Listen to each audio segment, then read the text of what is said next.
Welcome back. I hope you've been practicing your jive, but for today we are going to be learning a brand new dance, and that is the Samba. Woohoo! It is the hardest of the Latin 5, so I hope your brain's in gear and you are ready. Let's get started.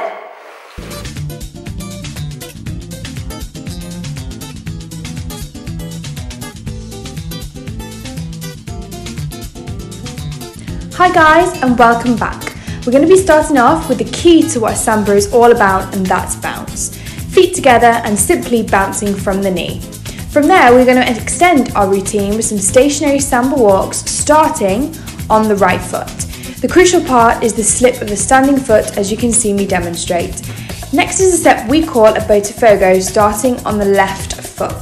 This is now starting to involve a change of direction, as you can see me demonstrate. Now I'm going to show you 2 ways you can practice your stationary Samba walks, including the arms this time. Hands on your hips, or arms directly in front of you like so.